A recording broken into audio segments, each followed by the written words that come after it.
He's a real nowhere man, sitting in his nowhere land, making all his nowhere plans for nobody.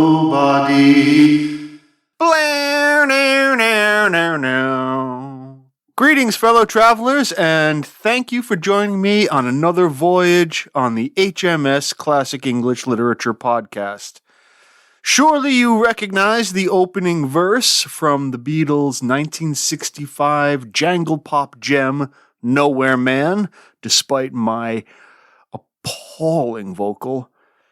While John Lennon has asserted that the lyric is autobiographical, processing the isolation and frustration that came with the intense chaos of Beatlemania, I think it's also a nice starting point for today's journey to Sir Thomas More's island of Utopia. But before we embark, may I ask all passengers to please subscribe to the podcast, and if you've got a few minutes, please post a positive review on your preferred podcatcher. The conductor also accepts cash, so please consider supporting the show with a financial contribution. Lovely. You can find the show on all famous and increasingly infamous social media platforms. Help out by spreading the word if you'd be so kind. We're about to begin, so please extinguish all smoking materials, empty your glasses, and return your companion to their original upright position. We're off. I'm calling this episode Nowhereland because that's what the title of Sir Thomas More's Utopia actually means. In Greek, ou means no, and topos means place. So Utopia is no place. And there's a bit of a pun here because eu in Greek, EU, means good. So it can also mean good place, and that, of course, is the way most people think of a utopia today, an ideal place. But tuck the idea of no place, nowhere land in the back of your mind. It'll be useful. So, who is this Thomas More character? The man for all seasons. He's probably best known as a close counselor, indeed the Lord Chancellor, to King Henry VIII. He was knighted in 1521, executed in 1535, and canonized in 1935. He was a reluctant politician, with good reason, it turns out. But having tested a vocation to the clergy with a brace of stern Carthusian monks, he ultimately chose a career in law, politics, and diplomacy. On the strength of Utopia, he became the most famous Englishman in Europe, save for Henry himself and perhaps Cardinal Wolsey. More's fortunes began to turn when Henry became obsessed with his great matter, the lack of a male heir, which he blamed on his illicit marriage to his brother's widow, Catherine of Aragon. More opposed Henry's divorce/annulment from Catherine. He resigned the chancellorship over it, actually. But when Henry imposed the oath of supremacy, requiring all to recognize that Henry was head of state as well as the head of the church, thus dispensing with the Pope, the staunchly Catholic More could not agree and was beheaded for treason. Now, there's a story that floats around, I think, about Sir Thomas's last words. It goes that as he was mounting the scaffold to face the executioner, his foot slipped on the steps and he stumbled a bit. A sympathetic woman in the crowd asked, "Do you need a hand up, Sir Thomas?" He replied, "No, but I shall need one coming down." Almost certainly a load of bovine biosolids, but it's a nice peep into the way Sir Thomas More has seeped into our consciousnesses as a man of firm principle and great faith. But he is, as are we all, dear listeners, far more complex than a bit of consciousness seepage, are we not? And his most famous work exhibits the complexity of its author. He began writing the Latin Utopia during a 1515 embassy to Flanders. What is now Book 2 was actually the first one written, and it's a monologue by a fellow More calls Raphael Hythlode. He describes the island, the people, the culture, the government, the religion, and the arts of Utopia, a place he visited for 5 years after being left on a voyage by Amerigo Vespucci. Yeah, the guy who gave his name to America. Book 1, written afterwards, sets up the conversation between a projection of More himself, a friend named Peter Giles, and Hythloday. The book is printed in 1516 to great acclaim, goes through 5 editions in as many years, which is no small feat given the relative newness of the printing industry. It gets translated into German in 1524, and finally into English in 1551. Isn't that weird? I'd like to follow More's example, actually, and give the quick and dirty on Book 2 first, because for our purposes, it's rather the less interesting of the two. Hythloday runs down the various social and cultural conventions of the utopian people. They, and the island they inhabit, are named for the ancient conqueror of the island, Utopos, the island having been previously named Abraxa, which is Greek for glorious savior, ironic. All utopians must contribute to agricultural work of all types, in addition to being trained in a particular craft, like masonry or smithing. One usually takes up the craft of one's father, but allowances are made for adoption should one choose another skill. Utopians work only 6 hours per day, they sleep 8 hours, and they play 1 hour. Quote, whatever interval is left is allowed to the individual to use at his own discretion, not to abuse through debauchery or sloth. Which seems a bit unfair, doesn't it? A bit of debauched sloth is what I think most of us are in it for. The utopians prefer to learn more skills, practice arts, or read good literature. Well, that seems fair enough. Theirs is, unsurprisingly, a patriarchal social order based on the family unit. All property is held in common, and the utopians are famously scornful of precious metals. Hythloday reports that, quote, they use gold and silver for making chamber pots and all the lowliest containers everywhere in use. In addition, the chains and thick shackles that bind the slaves are forged out of the same metals. We'll be coming back to this later. Remember this. The government oversees all facets of utopian life, including marriage, in which the prospective spouses must present themselves naked to each other in order to discover any, quote, foul deformity that may lie hidden under those coverings. Divorce is therefore nearly absent unless brought on by, quote, intolerably annoying character traits. Indeed. Travel, healthcare, and euthanasia are also within the government's purview. The business of war is just that, often a business. While utopians do train for it, they find it degrading, and they would rather melt down a few chamber pots for coin to pay mercenaries. They are monotheistic, believe in the immortality of the soul, and believe the best life is spent pursuing knowledge, wisdom, and undegrading forms of happiness.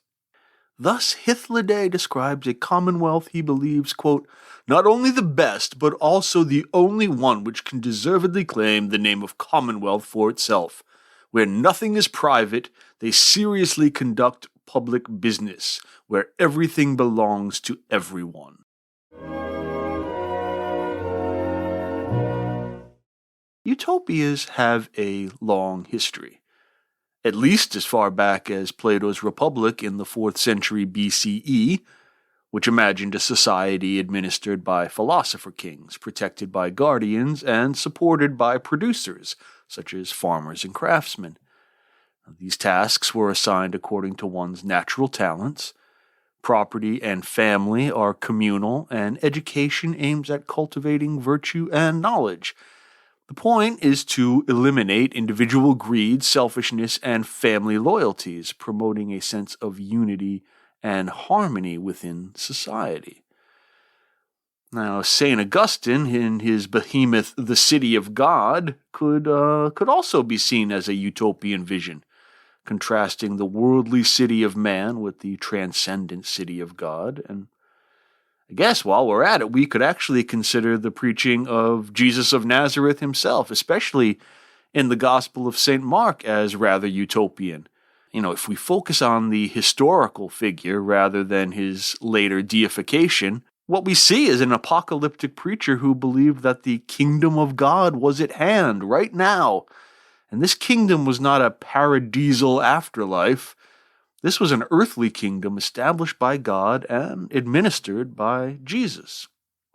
So Sir Thomas More's book draws on all of these utopian ideas and others, while adding a satirical dialogue style which he largely lifts from Lucius of Samosata from the 2nd century CE. Probably Lucius's Menippus Goes to Hell is where Thomas is getting the idea, and thereby More introduces a new genre of English prose, the utopian fantasy. But it's quite difficult to determine More's intentions with this new genre. Puns, irony, and satire abound, which complicate the earnestness which we may associate with recent utopian iterations. I've already mentioned the no place, good place pun, and our interlocutor's name, Raphael Hythloday, draws on the Greek for babbler. So is this because he's loquacious or nonsensical? Also, Moore draws a portrait of an entirely rational, indeed classical pagan society, not only, and perhaps not even to present an exemplar, but to explore the irrationality of his contemporary Europe. So he's exploring the negative to comment on, so there's layers is what I'm saying. Which introduces another layer. How does a courtier, in what may be England's nearest brush with absolute monarchy, implicitly condemn the caprices of that monarch? And many historians and biographers point out the tension between More's device of utopian equality with his own actual torturing and, in at least 6 cases, execution of religious dissenters and heretics. The character of More concludes the dialogue with these quite ambiguous words, quote, "While I cannot agree with everything that was said by the man, who is without doubt both extremely learned and quite experienced in human affairs, at the same time I readily confess that there are very many things in the commonwealth of the utopians that I would wish for in our states rather than hope for." Well, what are the many things that you wish for, Tom? Moore plays this rather cagily. How serious is he about the reform of Christendom along Hythloday's rational scheme? I think we can readily dismiss any ideas of Moore as a radical reformer. I see him rather like William Langland, the author of Piers Plowman, or the author of the Second Shepherd's Play.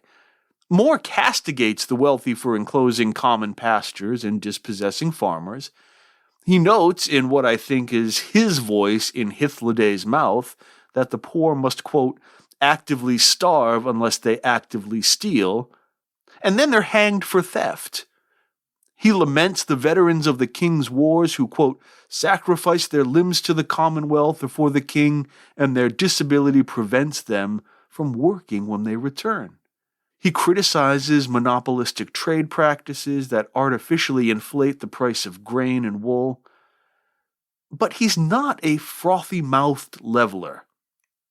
Moore, again as Hythloday, I think, proffers some actual solutions. Here's a longish quote. "Make laws that those who have destroyed the farms and country towns re-establish them, or else let them be given to those who will restore them or who are willing to rebuild. Put limitations on the buying up of lands by the wealthy and their virtual license to exercise a monopoly. Let fewer be supported in idleness. Let agriculture be restored. Let wool making be resumed so there is an honest business whereby that idle crowd can exercise itself usefully, whether those whom poverty has made thus far into thieves or those who now are vagabonds and unemployed servants, both types being, no doubt, the thieves of the future. To be sure, Unless you remedy these evils, you will boast in vain about justice being exercised in the punishment of theft. It is a pretense of justice rather than really just or useful. For when you allow people to be brought up in the worst way and their characters to be corrupted little by little, starting from their tender years, to be punished, of course, when as grown men they finally do those shameful deeds that from their youth they have raised a constant expectation of committing.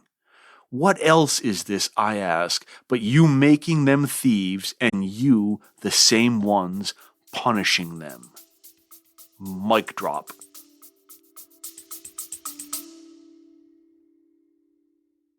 I'm Dan Heath. On the What It's Like to Be podcast, I ask folks about their jobs, like what keeps a TV meteorologist up at night. When I'm at work and there's a tornado coming into town, my husband and my kids have to get into the tornado shelter without me.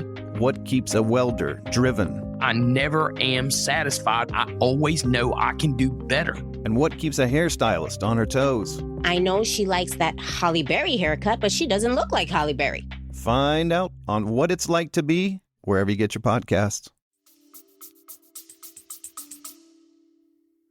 Moore exhorts a rather conservative, and I mean conservative here as in live up to our traditions reform, not a revolution. So Utopia contrasts the rationally ordered state of Book 2 with a contemporary Europe of monarchs bent on self-aggrandizement. And at the same time, Moore tackles that very humanist dilemma: is political or patriotic service better than the pursuit of philosophical wisdom? Perhaps at this point a brief digression is in order. What is humanism as we're using it here? Renaissance humanism was a cultural movement that placed a renewed emphasis on human values, capabilities, and achievements, as it sought to reconcile human interests with religious beliefs and classical knowledge. Humanists drew inspiration from ancient Greek and Roman literature, philosophy, and art. We can certainly see the shadow of Plato's Republic hanging over Thomas More's Utopia.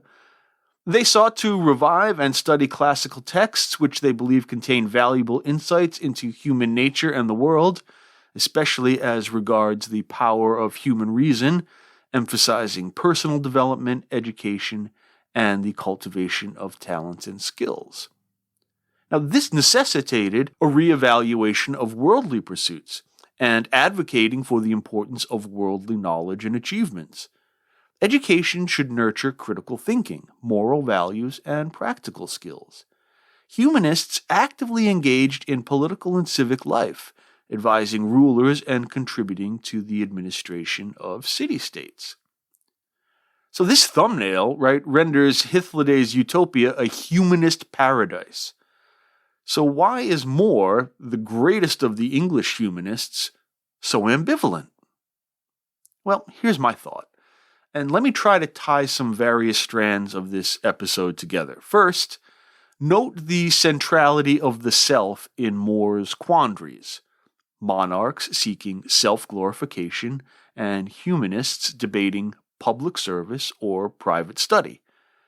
Now already, over the last couple of episodes, I've banged on a bit about the emergence of a conscious self, the thinking I, as a hallmark of Europe's shift from the medieval to the early modern zeitgeist.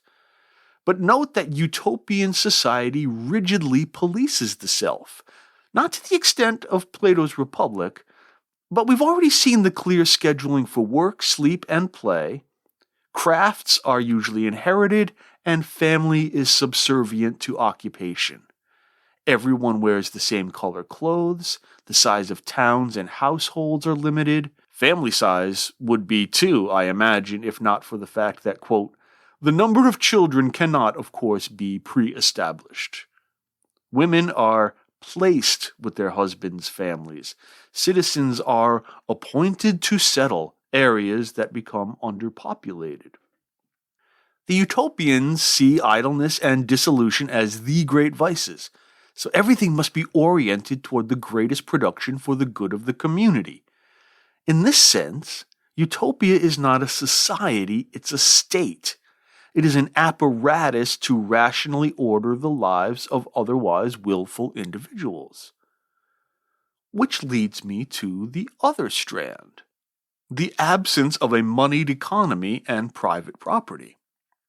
Hythloday declares, quote, "Wherever there is private property, wherever everybody measures everything with money, there it can hardly ever happen that a commonwealth will be governed justly or prosperously." And then, citing Plato's similar admonition in the Republic, quote, "That most prudent man easily foresaw that there could be only one way to public well-being, by decreeing the equality of possessions, which I do not think could ever be observed when individuals have private ownership. I am fully persuaded that goods cannot be distributed in an equitable or just way, or that anything can turn out well in human affairs unless ownership is completely abolished." Well. It's a forceful enough rationalization, and it's one that has legs, right? And we've no shortage of utopian communities since More's time that made the same case, from millenarian sects like the Shakers to mid-19th century Fourier associationist-inspired cooperatives to the back-to-the-land hippie communes of the late 20th century. John Lennon's Imagine, which now claims the status of a secular hymn, famously includes the lines, quote, "Imagine no possessions, I wonder if you can, no need for greed or hunger, a brotherhood of man," which is quite rich coming from a quite rich man composing on his White Steinway at Tittenhurst Park Estate in Ascot. I love you, John. Sorry. The denial of these two ideas, the self and private property, is the crucial foundation upon which an ideally rational state can be erected. Because, as economic animals, we often express our selfhood through our accumulation of property. We are what we have. This is certainly the logic of the capitalist system. But what Karl Marx and other anti-capitalist thinkers recognize is the way by which property constructs an identity. We buy and own to confirm a sense of accomplishment, to acquire prestige and status, to perform authenticity, and through the juxtaposition of personally selected but otherwise unrelated items, to assert our uniqueness. And this uniqueness is destabilizing. As critic Terry Eagleton has noted, quote, "Private property undermines public responsibility." So remember how the utopians make their slave shackles out of silver and gold? That's what that's about. As they see it, personal wealth is a burden, a binding. But we can see that there's some heavy-duty irony here too. And what about the fact of utopian slavery? Seems that if you're a slave, this isn't an ideal set of circumstances. Which points to the great question hanging over all utopian visions, real and fictional. Ideal for whom and to what ends? Maybe the supposedly wealthless and thereby putatively classless community tries to skirt the issue of inequality by its socioeconomic prescriptions, but captives of war and criminals, while not bought and sold, are nonetheless in Utopia ontologically and morally subordinate. Which leads rather neatly to something that I think about often when I read utopian or dystopian fiction. Is inequality necessary for social stasis and stability? I mean, even in an ideal state, someone has to clean the toilets and collect the garbage. Without remuneration, who would volunteer? Who would do the lowly, gross grunt work lacking any personal incentive? Do the women in Utopia who are forced to serve at the feast, do they feel equal? Do the slaves? Of course not. And if we grant that difficulty, the distinction between utopian and dystopian society becomes one of perspective, not of degree. Maybe the trick is not necessarily to alter the conditions of a given state or society, but to alter the perceptions of those who live within it, convince people of their proper place. Education has great power here to reconcile people to the conditions of their existence. And religion too, right? Opiate of the masses. These are, you ready for it? The nowhere plans for nobody of Nowhereland. And so it seems, to me anyway, that all utopias, including the one described by Hythloday, rest on some form of absolutism, which is necessary to suppress self and property, or at least to centrally administer them. A utopia has to be a static state. Its primary function must be to perpetuate its own existing equilibrium. Hythloday says, quote, long one, "Since pride is too firmly fixed in humans to be plucked out easily, I rejoice that this form of commonwealth, which I would gladly wish for all, has at least been the good fortune the utopians to have, who have followed the institutions of life by which they have not only most successfully laid the foundations of a commonwealth, but also, as far as human conjecture can foresee, one that will last forever. For because they have thoroughly removed the roots of factionalism along with all other vices of ambition, they are not threatened by the danger of being worn out from domestic discord, the one thing that has ruined the outstandingly well-protected prosperity of many cities. But if harmony is preserved at home, and the institutions are sound, the envy of all the neighboring rulers combined, which have all too often made the attempt before, though always beaten back, could not shake or disturb that power." I think maybe that's where More's ambivalence and the irony come in. Remember, he's a devout Catholic. He dies, as he says, quote, "the king's good servant, but God's first." A deep Catholic worldview rests on not only an individual's acceptance of God's divine grace, but also a conscious working for good in the world. In short, a faith in perfectibility without perfection. More's worldview must be dynamic, not static. So he agrees with Hythloday that, quote, "pride does not measure prosperity by her own advantages, but by the disadvantages of others." Yet he fears that in such a state, quote, "all nobility, magnificence, splendor, majesty are profoundly overthrown. The true, according to public opinion, glories and ornaments of a commonwealth." Unless he's being ironic here too. Thanks for listening. I'll talk to you next time.